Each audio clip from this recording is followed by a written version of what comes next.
I wish there was not a lockout, but I don't know when, for lack of a better term, the freak out factor will kick in. And I'm talking about for media and fans. Like, I'm not going to get too bent out of shape just yet, but I got to say, it looks like the players this time have really dug in, maybe to make up for past missed opportunities to maintain what they had, maybe not make so many concessions to the owners. But they seem to be really dug in. And by the way, I'm not blaming them. I mean, I approve of what they're doing. I mean, the revenue imbalance has really increased between the owners and the players. But at what point do you think this becomes something to really worry about? Or in your mind, are we there already? I think we're there already.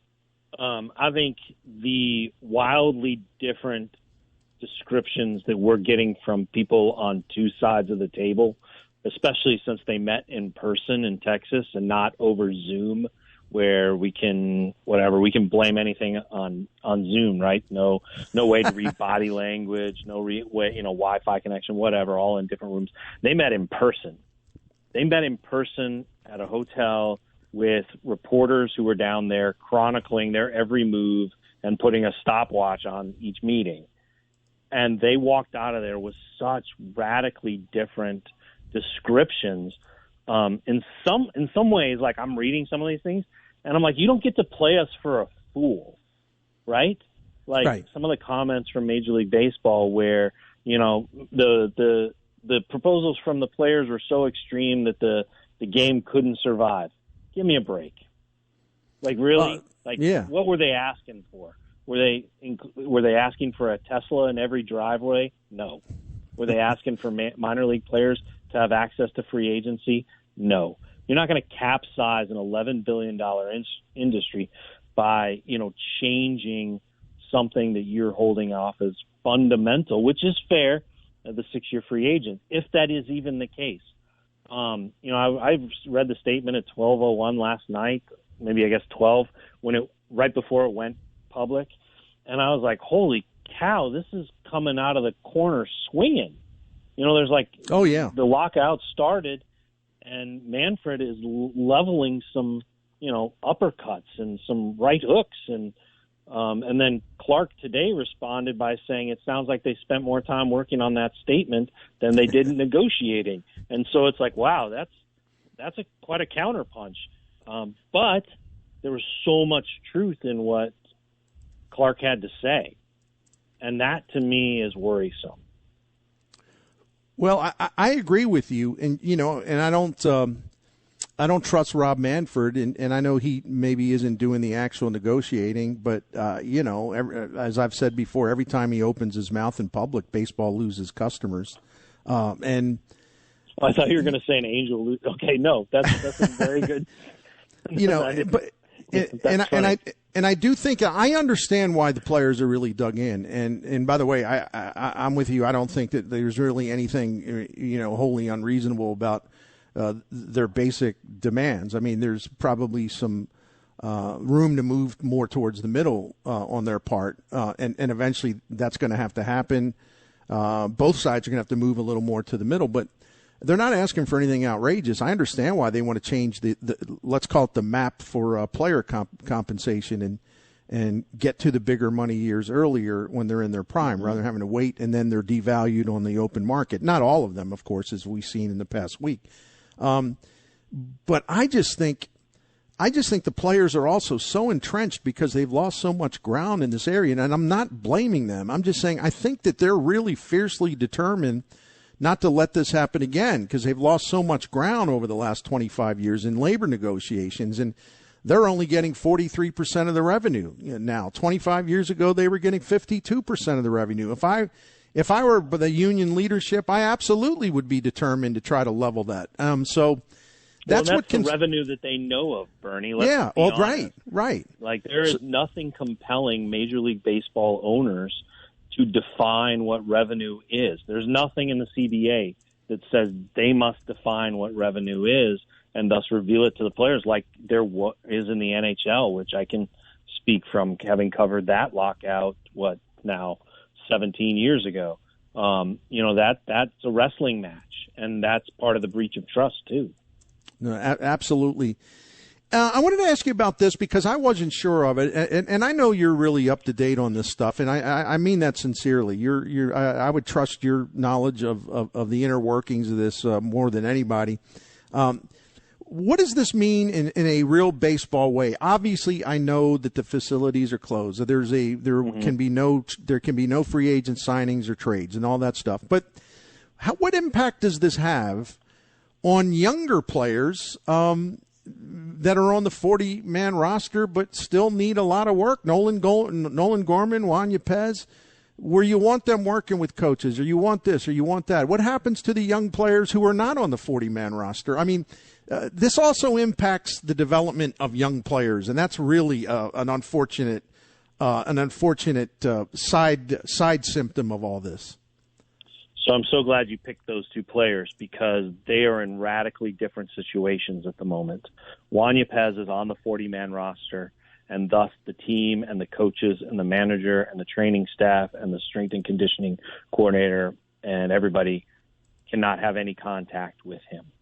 Nolan Gorman is not on the 40-man roster, and he can continue to work with coaches and minor league managers and instructors and strength and conditioning and Jose Akendo, and he can get time with Ali Marmol and all that stuff, in preparation for spring.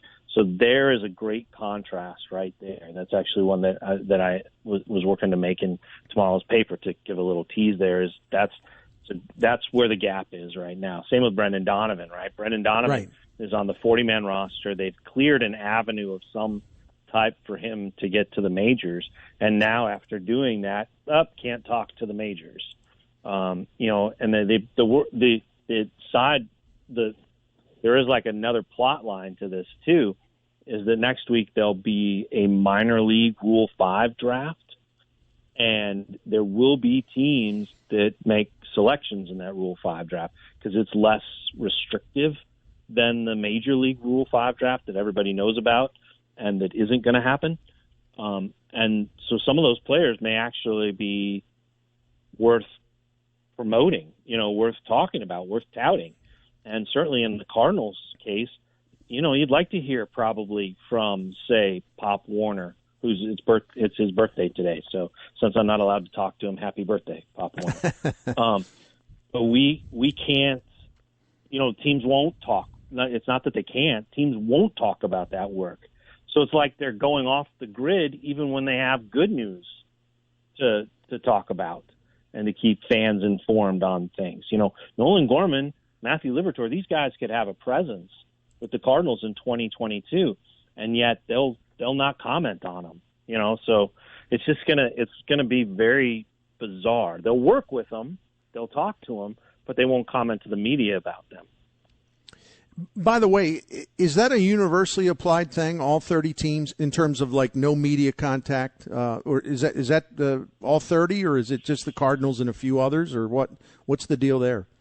I am trying to find out. Okay, good enough. That's a good question. I have seen multiple teams. My expectation is that it's all 30. Yeah. I have seen different applications of that, like the Phillies, for example. The Phillies adopted the same language that the Cardinals had in their notice to the media. So it seems to me like that's boilerplate. It's going around the 30 teams. The Phillies, though, added a step where they identified a spokesman. So this is the person who is going to talk on things during this time. The Cardinals did not do that. So, like, for example, like next week with the Rule 5 draft, if the Cardinals had designated, and maybe they still will, I don't know. Maybe I should. I just don't care at the moment. There's bigger things going on. I'm with you, brother. I'm with you. Maybe next week they will designate, like, maybe they'll say Mozeliak is our spokesman during this period, and he can comment on their Rule 5 selections. But the reasoning given was it was like they don't want to say something that will be used against them later legally. And it's like, golly, you got to trust your employees at some point in time that if there's a baseball question, maybe they can talk about baseball. Yeah, right. Whatever. Derrick Gould with us from the Post-Dispatch. Did I almost get on a rant there? I apologize. Well, no, I like rants. I believe in them myself. And I do think rants are highly preferable to hot takes. So, okay, good. Yeah, as long as you don't do the hot take thing, because I avoid them. Although some people would think I'm doing I don't do hot takes. I just talk about what I really believe in. But yeah, rants are good. I think you need to unburden yourself every now and then. So that's good. Derrick Gould with us. By the way, follow him on Twitter, please, at @DGould. I did want to ask you this, probably an unfair question, because you're not a mind reader. But if you were to surmise, pick how this ends, and like what would be the, for lack of a better term, what would be the compromise or the middle ground that enables this to end? In other words, what is the biggest sticking point that they're going to have to solve to get this to get peace in our lifetime? It's a great question. So over the past, I'd say 24 hours, been trying to find ways and asking around and talking to people in ways that I can, distill this, right, to try to explain it, because you can get lost in the weeds, right, of they want to get rid of the compensatory draft picks. They want a weighted system for the draft. You can get lost, right, in all the minutia. And in some ways, that's where the negotiations have gone is, they can't – all these little elements are part of a bigger question. And if they can't agree on the bigger question, then they can't even get to these smaller moments, right, these smaller decisions. And so that's a way of answering your question by saying what has to change is the owner's recognition that this gambit, this what do they call it, protective lockout, which is essentially a strategy, is not going to hasten the scurry from the players to get an agreement. What will is a substantive change to the economic system. Right. I'm not saying a radical. I'm not saying a paradigm shifting, but a change to the economic system, because the view from the players, from what I can gather today, is that a change to the economic system, meaning something that pays players more at a younger age and possibly gives them access to free agency, if not earlier, then not tied to the magic 6 years that has always been there since Marvin Miller.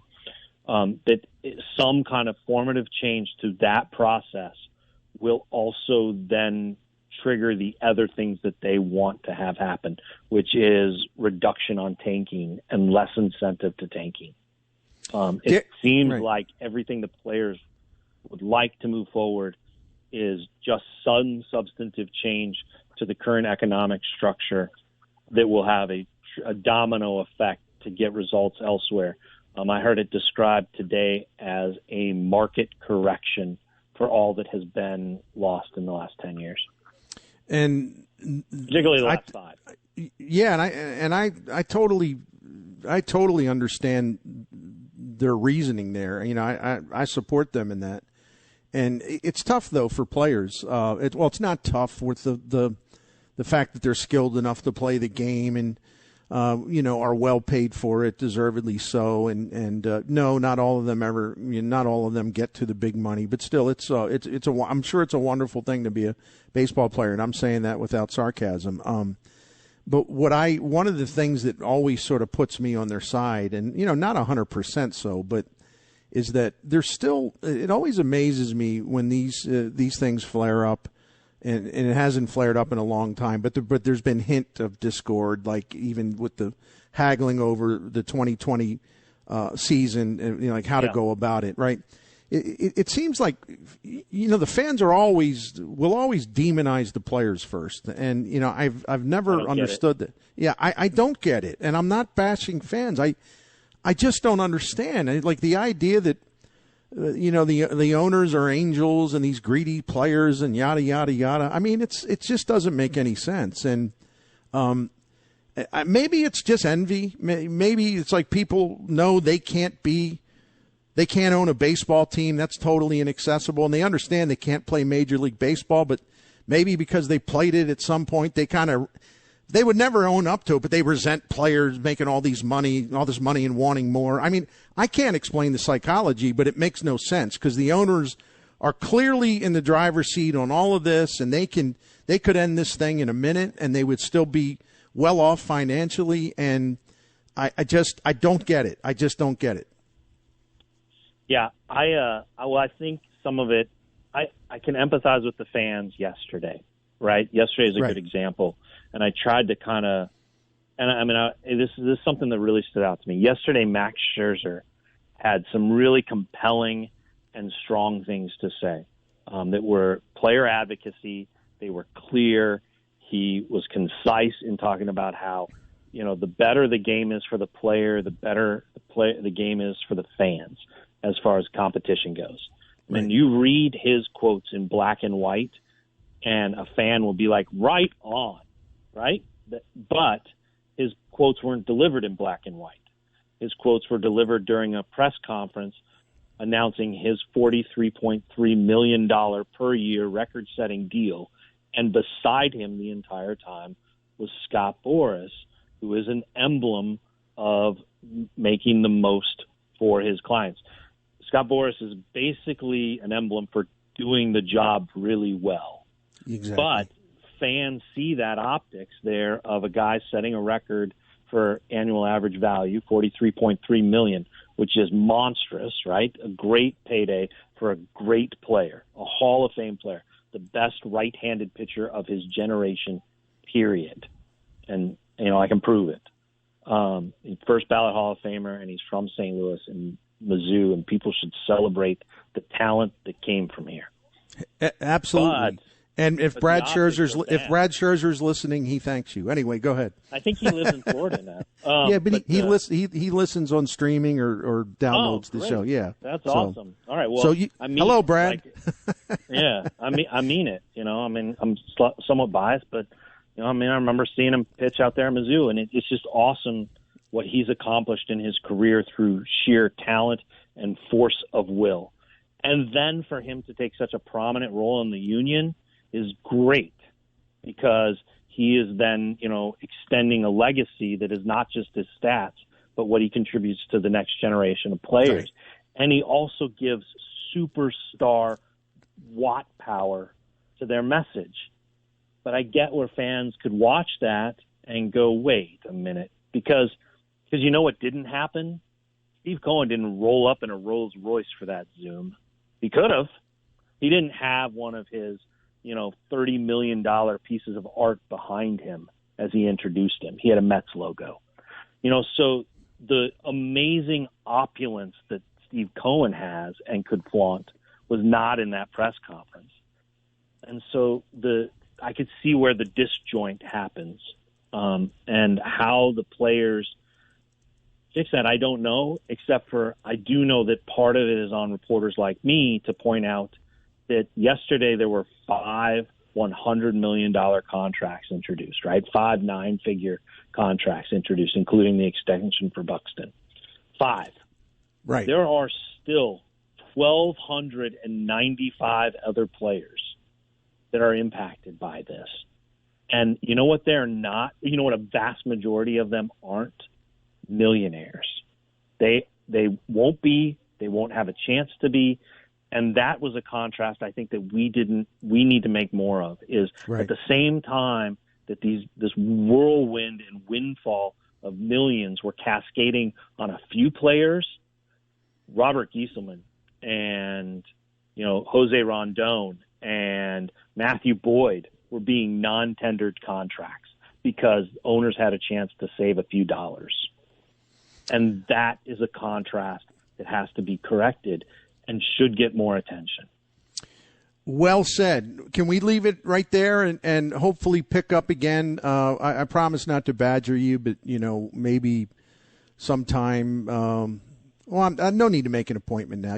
I want you back on soon, but at your leisure and at your time frame that works for you. So it was a great conversation. I really appreciate it. I know our listeners do too. And I really don't want to come across as bashing the fans either. So I just want to make that clear. I'm just saying that I totally get where the fans are coming from. Yeah, and you did a good job of explaining. I take a great responsibility of trying to I try not to. I want to push back on folks who go, well, this is billionaires versus millionaires, and say, whoa, wait a minute. There are 15 players on every 40-man roster that if you're not a hardcore fan, you don't know, and you'll never know, and they're never going to make that kind of money. And they have been squeezed out in this. And that's a concern, because those are the guys that also make the game go and make the game great, and are the guys who become cult heroes for that one season when they do amazing things and bring a pennant to your town. And that, and young players who aren't paid what they're worth while teams take advantage of the system to squeeze them while they're younger, that has to be addressed. And while it sounds like I'm taking a side, I'm really not. I'm just reciting facts. No, you've portrayed it correctly. Derrick, we'll talk soon, man. I'd keep talking to you, but we've got Barry Svrliga I'll give him my best. I will. I know he's great at 4:30. So thank you very, very much, sir. Yeah, no problem. Have a great holiday. You too, man. I'll talk to you soon. That's our friend Derrick Gould. Yeah, Stephen Cohen. Derrick's right about that. People see Boris sitting behind Max Scherzer, maybe, and just like, well, these guys? Come on, who do they think they are? Type thing. And, meanwhile, Stephen Cohen, he recently bought another masterpiece painting or whatever. He's got an art collection of about $1.7 billion. And a couple years ago, he spent $165 million on one painting, Lichtenstein's masterpiece.